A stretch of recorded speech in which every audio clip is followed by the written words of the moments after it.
Assalamualaikum warahmatullahi wabarakatuh. Allah wabarakatuh. Alhamdulillah wassalatu wassalamu ala Rasulillah Sayyidina Muhammad ibni Abdullah wa ala alihi wa sahbihi wa man walah, amma ba'd. Yang Al-Fakir muliakan, sahibul majlis Al-Habib Abu Bakar As-Segaf, dan kemudian yang sangat saya hormati sejak Al-Fakir kecil dulu, yaitu abah beliau Habib Hasan bin Hud, yang sejak Al-Fakir kecil sering dibawa ke abah beliau dimintain doa.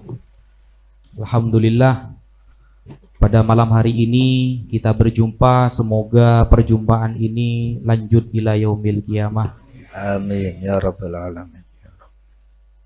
Wa alal haqiqah, Al-Fakir datang ke sini bukan untuk mengisi acara, tapi untuk memberikan hadiah buku yang telah kami tulis dengan niat menjaga akidah umat Islam yang selama ini belum kita sadari. Kemudian dilalah beliau menyuruh Al-Fakir untuk menyampaikan sedikit tentang wajibnya kita menjaga akidah. Ayat di dalam Al-Quran, qu anfusakum wa ahlikum naro, itu yang pertama kali yang harus kita jaga adalah akidah.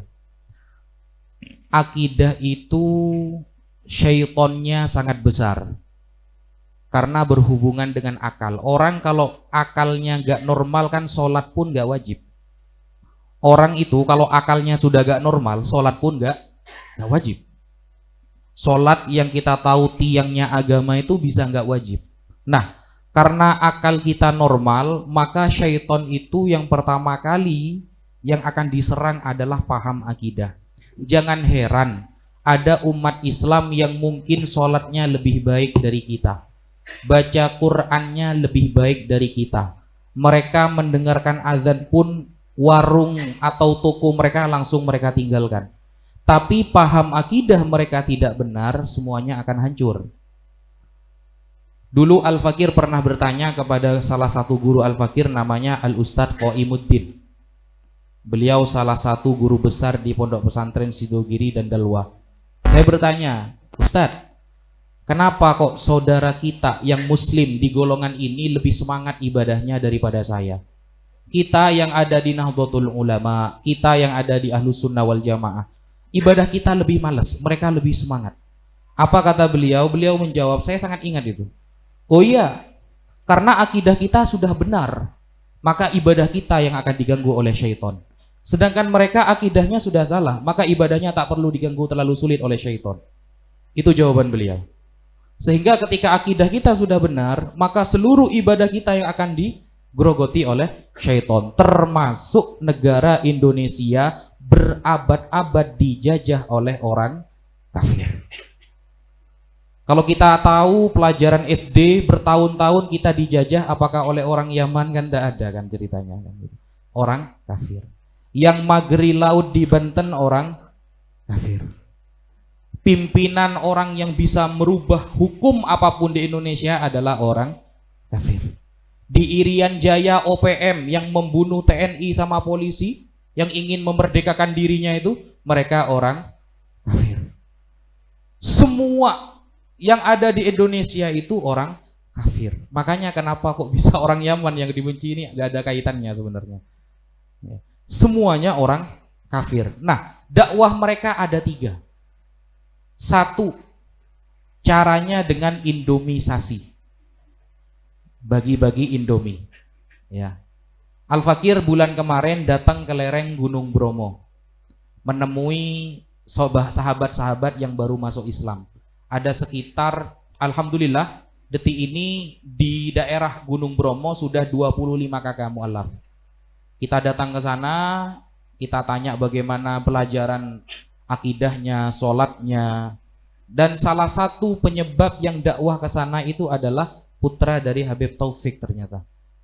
Habib ya Abdul Qadir.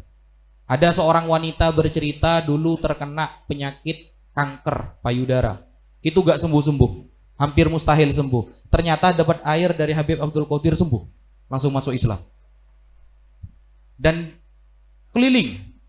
Kemudian beberapa bulan yang lalu di tengah hutan di daerah Banten kita datang. Ada pesantren mu'alaf, pesantrennya sudah nggak layak, kita datang. Itu namanya kampung, saya lupa namanya itu. Di tengah kampung di daerah Banten, dekat dengan kediaman Buya Qurtubi, Jailani, Banten. Kita datang itu naik mobil nggak bisa, harus jalan ke dalam. Di sana pemurtatan terjadi, pesantren mu'alaf. Ustadznya pun sudah nggak terawat.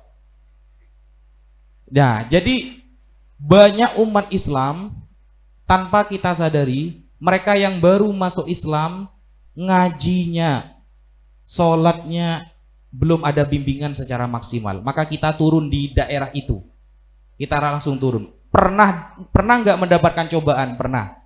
Dihadang orang kafir, orang 20, pernah. Hampir terbunuh, pernah. Kenapa kok memilih jalan itu? Karena Al-Fakir melihat belum ada tapi jarang yang memilih di jalan tersebut. Makanya Al-Fakir dengan teman-teman berusaha di jalan yang itu, sehingga ketika keislamannya sudah kuat, mereka yang akan datang ke majelis-majelis seperti ini. Jadi bagian apa namanya ya? Bagian ngurusin orang-orang kafir.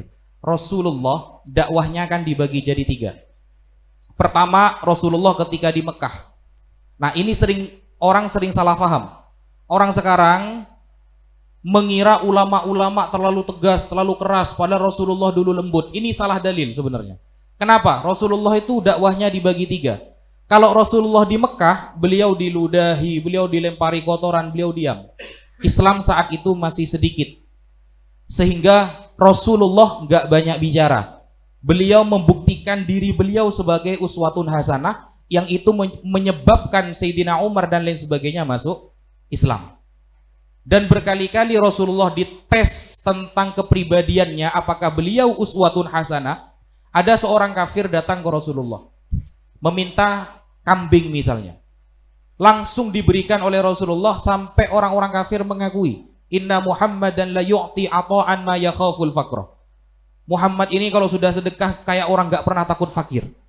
Dites, Rasulullah gak banyak ceramah dulu di Mekah, lebih ke uswatun hasanahnya. Nah, beda halnya ketika Rasulullah hijrah ke Madinah, sekira-kira 4 bulan 10 hari sebelum turunnya surah At-Taubah. Di sana Rasulullah bikin perjanjian untuk saling menghormati dengan orang-orang kafir. Karena perjanjian itu, piagam Madinah itu dikhianati, akhirnya turunlah surah At-Taubah. Jadi kalau di Indonesia dikatakan terlalu tegas, terlalu keras, lalu berdalil dengan Rasulullah saat di Mekah, itu salah. Karena kita sudah hidup di zaman Rasulullah sudah turun surah At-Taubah. Sudah gak berlaku itu. Karena itu bentuk dari siasah.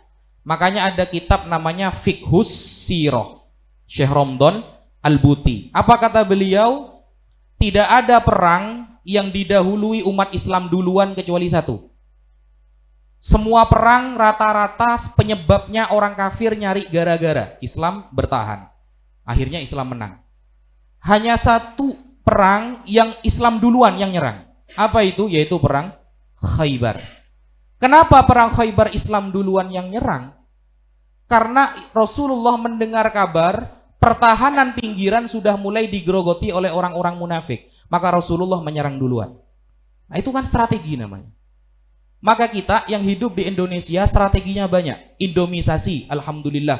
Setiap bulan di rumah Al-Fakir di sana di Probolinggo, beberapa para fukoro yang kira-kira kalau dapat Indomie mereka murtad, ya, maka saya kasih mie sedap gitu. Ya, agak mahal dikit. Setiap bulan. Dari pemikiran kita juga. Jadi buku ini Al-Fakir tulis dengan bahasa yang mudah. Jenengan belum pernah ketemu orang Nasrani yang pernah mondok 30 tahun, yang hafal Alfiyah. Itu ada di Makassar. Di Makassar ada. Yang dikritik itu Al-Quran. Kalau kita hanya belajar Fathul Qorib dan Fathul Mu'in, apalagi Fathul Izar, bertemu dengan yang seperti ini, dipastikan ngak-ngaan. Satu, ada pertanyaan mereka begini. Itu saya sampai 1 minggu nyari dalilnya gak ketemu. Dia bertanya begini. Wafi, kata Allah kan inna nahnu nazzalna dzikra wa inna lahu lahafidun. Kami yang menjaga Al-Quran dan kami yang menurunkan. Al-Quran diturunkan oleh Allah dan dijaga oleh Allah. Lalu dia mengatakan, ternyata penjagaan Allah itu jebol. Lebih hebat Iron Dome Israel, kata. Loh kok bisa? Loh iya, buktinya ayat Ghoronik. Ghoronik itu ayat-ayat syaiton. Jadi Nabi Muhammad pernah kedatangan iblis yang berpura-pura jadi Jibril. Ternyata Nabi Muhammad gak bisa membedakan mana Jibril yang asli, mana Jibril yang palsu. Ternyata setelah ini malaikat ini datang menyebutkan ayat-ayat yang menyanjung Lata, Uzza dan Manat. Orang kafir heran, loh, tumbeng. Muhammad biasanya mencaci maki berhala-berhala kita. Pada hari ini Muhammad membela Lata, Uzza dan Manat. Akhirnya orang kafir sujud mendengarkan ayat itu. Ternyata penjagaan Allah pernah jebol. Itu buktinya ayat Ghoronik. Kalau kamu mengatakan ayat itu dhaif riwayat itu, maka saya menggunakan riwayat dari beberapa imam. Mereka bawa ulama. Ini loh ulama yang mengatakan sahih, ini sanadnya. Bayangkan kita bertemu yang seperti itu. Gimana cara menjawabnya? Maka biasanya orang-orang kafir itu sering memotong-motong ibarat. Kejadian ini bukan datang 1 kali kepada Rasulullah. Bahkan wahyu pertama kali di Gua Hira. Hira itu bahasa Ibrani, artinya goa. Jadi kita bilang Gua Hira itu sebenarnya kurang tepat. Karena Hira itu artinya goa. Gitu. Makanya di dalam kitab Torah, kitab Taurat Nabi Musa, ya, itu dalam bahasa Ibrani ditulis suatu saat akan ada nabi yang mendapatkan wahyu di Hira dan dia nggak bisa baca, nggak bisa nulis. Dan yang menentang dia akan dipertanggungjawabkan nanti di hari kiamat. Itu tertulis di dalam Torah. Dan itu dijelaskan secara lengkap oleh Al-Imam Al-Qurtubi dalam kitabnya Al-I'lam bima fi dinin nasara minal fasadi wal auham. Nah, gimana cara jawabnya? Ternyata Rasulullah bukan sekali. Rasulullah kan orang biasa, manusia. Sedangkan zaman dulu ketika ada manusia hebat dikit kan langsung dituhan kan. Ada manusia pernah mati 3 hari bangkit lagi langsung jadi Tuhan. Rasulullah itu sama seperti manusia biasa. Makanya ketika pertama kali Rasulullah dapat wahyu di Gua Hira, semua kitab tafsir termasuk tafsir Qurtubi dan lain sebagainya menyebutkan bukan malaikat Jibril yang datang pertama kali, tapi yang datang pertama kali adalah Syaitonul Abyad. Coba cek di kitab-kitab tafsir ada itu. Sebelum malaikat Jibril datang membawa surah Al-Qalam, yang datang dahulu itu namanya Syaitonul Abyad. Dan Syaitonul Abyad inilah yang membuat Kiai Barseso tersesat dulu. Ini setan tingkat kiai sudah. Jadi kiai, para habaib, para ulama, setannya namanya Syaitonul Abyad. Makanya saya nggak pakai baju putih. Gitu. Salah satu alasannya. Punya dalil. Gitu. Syaitonul Abyad.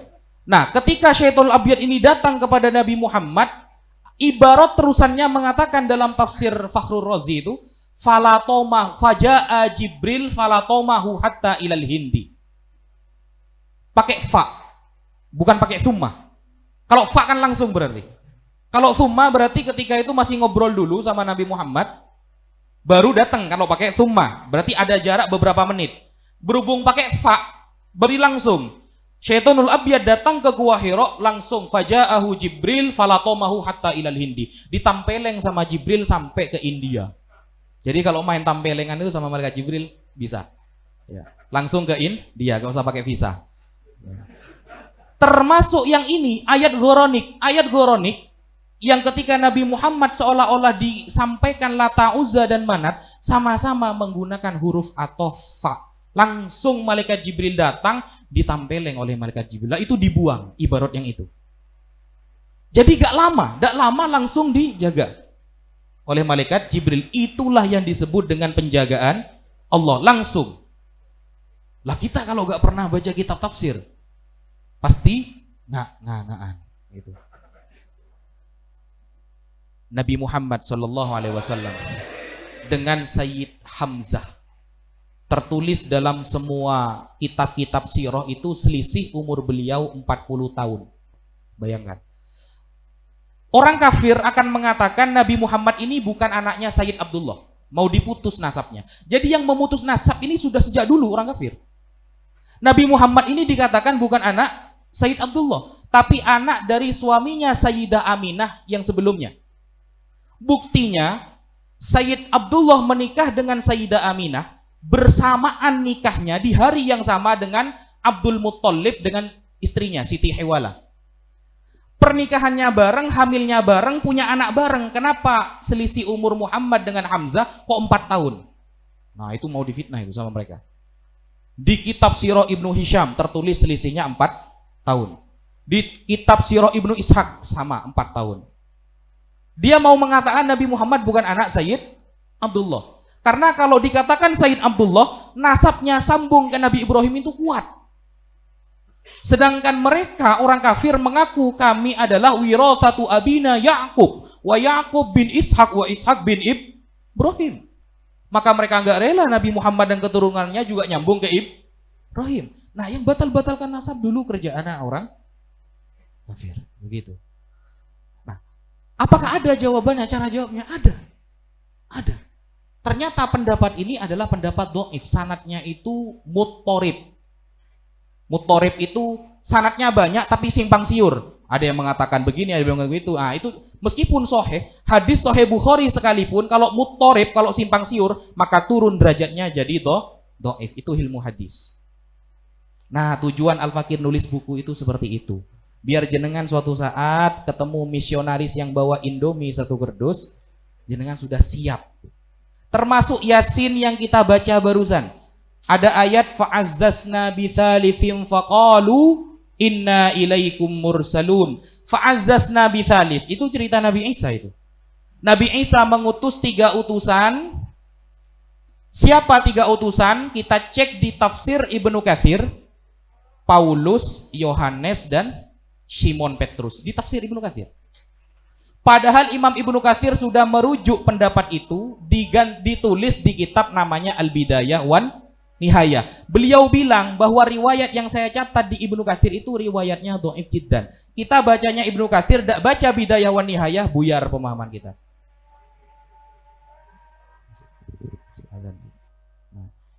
Nah, seperti itu kan penting. Dikira kalau sudah di tafsir Ibnu Katsir kita sudah sahih kan begitu? Dikira sudah bisa dijadikan dalil. Padahal Imam Ibnu Katsir ketika nulis tafsir Ibnu Katsir, beliau menyuruh kita untuk merujuk ke Al-Bidayah wa Nihayahnya. Karena riwayat-riwayat yang nggak boleh dijadikan dalil dalam tafsir itu, beliau tulis di Al-Bidayah wa Nihayah. Nah, apalagi berguru kepada Google, kata Habib tadi. Nah, sehingga terakhir penutupan dari Al-Fakir, seorang ulama Al-Khatib Al-Baghdadi dalam kitab Tarikhu Baghdad dan kitabnya Al-Faqih wal Mutafaqih itu memang mengatakan man ta'allama milal awraq yuqalu lahu sohafi falaysa bi'alim. Orang yang hanya belajar dari buku apalagi Google, dia tidak bisa disebut orang alim, tapi sebutannya adalah sohafi. Sohafi itu ya tukang buka buku, toko buku. Wa innamal ilmu bitta'allum min afwahil ulama. Ilmu hanya bisa didapatkan dari lisan para ulama, karena kehebatan para ulama ada dalam dirinya, bukan karyanya. Bagaimana kemudian kita tidak menghormati ulamanya tapi karyanya kita baca? Mungkin itu yang bisa Al-Fakir sampaikan. Kurang lebihnya Al-Fakir mohon maaf. Wassalamualaikum warahmatullahi wabarakatuh.